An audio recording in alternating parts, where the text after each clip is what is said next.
Hello, നമുക്കിന്നൊരു inscription പരിചയപ്പെട്ടാലോ? Indian ചരിത്രത്തിൻ്റെ ഏറ്റവും പ്രധാനപ്പെട്ട ഒന്നാണ് മസ്കി ഇൻസ്ക്രിപ്ഷൻ. അശോകൻ്റെ കർണാടകയിൽ സ്ഥിതി ചെയ്യുന്ന ഈ ഇൻസ്ക്രിപ്ഷൻ ഒരു മൈനർ റോക്ക് എഡിക്ട്സ് ആണ്. മസ്കി ഇൻസ്ക്രിപ്ഷൻ്റെ ഏറ്റവും വലിയ പ്രധാനപ്പെട്ട സവിശേഷത എന്തെന്ന് വെച്ചാൽ, മറ്റു പല അശോകൻ ഇൻസ്ക്രിപ്ഷനിലും അദ്ദേഹത്തെ ദേവനാമ്പിയ പ്രിയദർശി എന്നാണ് പറയപ്പെടുന്നത്. പക്ഷേ മസ്കി ഇൻസ്ക്രിപ്ഷനിൽ ദേവനാമ്പിയ അശോക എന്ന് നേരിട്ട് പറയുന്നു. ഈ ഒരു തെളിവ് പ്രിയദർശി എന്ന അശോകൻ രാജാവ് തന്നെയാണെന്ന് ഉറപ്പിക്കാൻ നമ്മളെ സഹായിക്കുന്നു. ഈ ഇൻസ്ക്രിപ്ഷൻ ബ്രാഹ്മി സ്ക്രിപ്റ്റിലും പ്രാകൃത് ലാംഗ്വേജിലുമാണ് എഴുതപ്പെട്ടത്.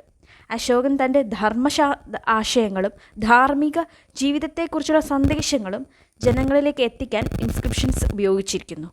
അതുകൊണ്ട് അശോകൻ ഇൻസ്ക്രിപ്ഷൻ ചരിത്ര വിവരങ്ങളായി മാത്രമല്ല, ആ കാലഘട്ടത്തിൻ്റെ ഭരണരീതിയും സമൂഹ ചിന്തകളും മനസ്സിലാക്കാൻ സഹായിക്കുന്ന സോഴ്സ് കൂടിയാണ്.